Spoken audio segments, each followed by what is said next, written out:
I want you to look at this coconut water right here. Just literally just look at it. And then take this coconut water and basically compare it with this perfume bottle. So this perfume bottle and then this coconut water, compare them. See what similarities they have, okay? Keep listening. And then look at this mountain right here. Just a simple mountain, right? Mountain Sina. And then look at this like cute baby right here. Just a cute baby. And then lastly, this alligator. I want you to look at all these images right here. This guy, or baby, whatever, this mountain, and this perfume bottle, and then this coconut water. Look at all these things and just try to figure out like what's the one common thing between these 5 images right here. You might think they're completely different, bro, but trust me, there's at least like one thing that's actually similar with all these 5 images, and I want you to find what that is. So in first glance, some of you guys are going to be like, Habibi, this is just a coconut water. This is just like a perfume bottle. Yeah, they both have liquids and stuff, but this is a mountain, and then this is a baby, and then this is an alligator or a crocodile. Like those things there's no similarities between them. But bro, I don't feel like you're looking close enough. Look closer, like actually closer. Look closer at this thing. Like actually just like look closer at this mountain. So what I'm trying to say is that this coconut water and this perfume bottle and then this thing and then this thing and then this thing, all these things, you can call them matter. Like these things are just basically matter. Now matter, like what does matter actually consist of? Well, okay, if you go back to like grade 9 science class, it's just molecules. And molecules, like what do they actually consist of? It's just atoms. And then atoms, if you actually get deep into the atom, what do you find? You find these things called quarks. Now look, when you go deep into what quarks are, they're just basically strings of energy. Tiny strings of energy. So when you're looking at this, and then you're looking at this, and this, and this, and freaking this, they all have one thing in common, which is if you get down deep into like the atom, and then the quark, you'd actually just find tiny strings of energy. So this is what this guy right here confused the entire world on. And this guy is just basically saying it's like the common sense stuff that it's not even actually sense. He's telling you it's like this bottle right here, it's actually separate from you. And then this bottle is separate from like this thing right here, or separate from like this thing right here. Like everything's actually separate. So a mic is a mic, a bottle is a bottle, and a chair is just a chair. So quantum physics comes, and then they start telling you something that all the ancient people, like the saints, the yogis, the Sufis, all the ancient people actually knew, which is that everything is actually connected. There is like zero separation between the bottle, the mic, the chair, and even you. There's actually zero separation between all these things. So the way that quantum physics tried to explain this, it's called string theory, which just basically means everything is actually just made up of tiny strings of energy. Now some of you guys are going to be like, that's so interesting, man. But it's like, what does this actually mean? And this is so funny because whenever you talk about string theory to people, this guy's like, I just had an awesome idea. Suppose all matter and energy is just made up of one tiny vibrating strings. And then it's like, okay, but like, what does that actually mean? I don't freaking know. Let me tell you what that means. So the first thing that means is that in order for like string theory to actually be true, then that means it's like, you're not just living in just one dimension. Like, because now they actually confirmed that string theory is actually true, that means you're living in at least 10 dimensions all at the same time. Which basically means, like right now in the present moment that you're living in, you're actually living in at least like 10 dimensions at the same exact time.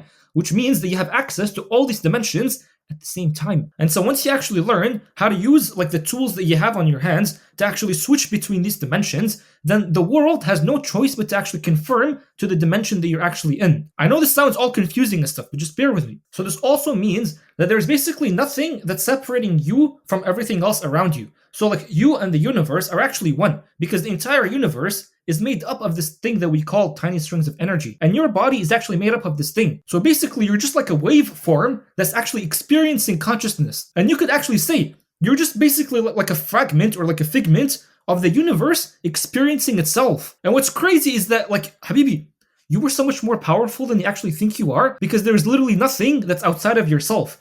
You are the whole thing. Like, there's no limits with you. Like, you don't start and you don't end. So there's actually nothing, bro, there's literally nothing in the world except this one energy that's within like you and within everything else in the world. So this means, bro, if you're afraid of anything in the world, you're just basically afraid of yourself.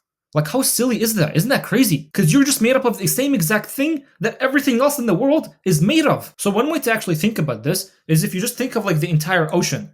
So it's like, is a wave separate from the ocean? So right now you're just basically a wave. But just remember, it's like the wave is not really separate from the ocean. You came out of the ocean. You are the wave, which basically means you didn't actually come into this world. Like, you came out of this world, which is so beautiful. Now look, I want you to actually imagine a world where time moves forward, but also it can actually move backwards. Imagine a world where you can be in two places at the same exact time, and a world where if you look at something, just by you looking at that thing, you can change the thing. So basically a world where you're in control of the reality that you're actually seeing. Now what's crazy is that this world that I'm telling you to imagine is the world that you're actually living in. And if we go back to quantum physics actually proved this. So they call it the observer effect. So to summarize what the observer effect really means is just that you're living in a universe where it's like you have a say in what happens in this universe. So just watch this quick clip right here. An atom only appears in a particular place if you measure it. In other words, an atom is spread out all over the place until a conscious observer decides to look at it. So the act of measurement or observation creates the entire universe. And that's insane. Like, this is actually insane. So quantum physics, it says that there's nothing but possibilities that exist. So everything is just like a probability. So only when you actually observe something, that's when you give it life. So once you actually become conscious of the things you're looking at, and by things that you're looking at is even the thoughts, like the thoughts and the feelings, and everything else around you, when you become conscious of that, like when you become like an observer, then just through that observation, you can actually start choosing what you want to happen. And this is the mirror principle. The world only responds to you. So this is why such a thing like placebos is actually true. Like when you take a pill and like some authority figure told you that this pill is gonna, for example, like get rid of your acne. Then when you start taking it for like 30 days or something, then you'll notice it's like your acne is actually is going away, even if the pill doesn't actually get rid of acne. But why is it going away? It's because now you're actually having belief and knowing that this thing is actually true now, because you're taking some action towards getting rid of the acne. So just simply by observing and then imagining, you're actually creating reality. So if you're looking at your life right now and your life is just basically bad, that's not good or bad. Like what you're seeing right now is just a reflection of what's happening within you. Because remember, string theory, everything is actually connected. There's no separation between you and everything else, which basically means, like, Habibi, you have like all the responsibility in the world for the actual life that you're creating and the life that you're experiencing. Like I'm telling you, like there's nothing that's actually against you.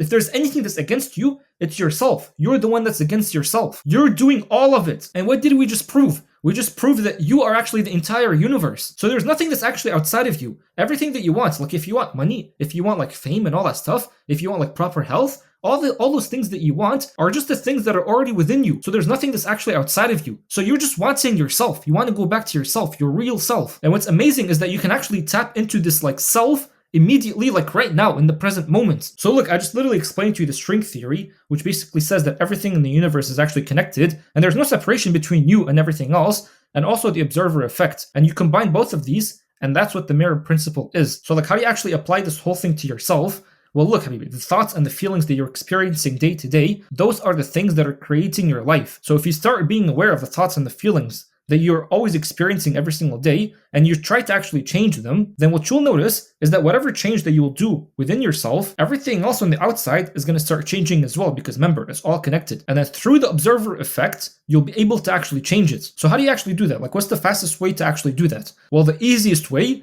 is just simple awareness. That's it. Once you start going through like your day-to-day tasks, and the whole time you're actually aware of what's happening inside of you, and you're making sure it's like, you don't look at bad things, and then you try to prevent your hearing from hearing bad things. Like, you don't listen to bad music, you don't look at like pornography and all that stuff, you don't even listen to like people backbiting. When you try to fix like all these things in your life, and you make sure that nothing actually enters that's like, you could say, negative, so eventually what's going to happen is that through this awareness that you're having about your thoughts and feelings, you'll actually start to be able to change these thoughts and feelings. And then another thing is that as soon as like you're about to fall asleep, like, you know, when you're on the bed and you're just trying to fall asleep, one thing that you should always be doing is review the entire day that you just went through, and then try to imagine the entire day going the way you would like it. So it's like, if you're just on bed and you're just imagining the day, and you're just remembering that you actually yelled at someone and then you got into a fight with that someone. So if you just reimagine that whole scenario, and you're imagining in the way that you want it to be, like some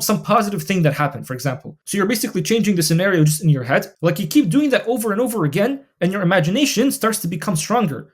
So eventually, once you start going to sleep, and now you're actually trying to imagine the future, not the past, but the future, the way you would like it, then what's going to happen is that when you fall asleep in that state, then once again, through the observer effect, your life is going to change towards what you're actually imagining. And that's the mirror principle. Like, to put it simply, that's the mirror principle. So Habibi, like, your attention is so important. It's so valuable. Don't be giving your attention to useless things. I know you're giving me your attention right now, which I appreciate, but don't be giving your attention to useless things. So trust me, like, literally just becoming aware of what's happening inside your head and inside your heart is going to change your life. Trust me, bro, it's going to change your life.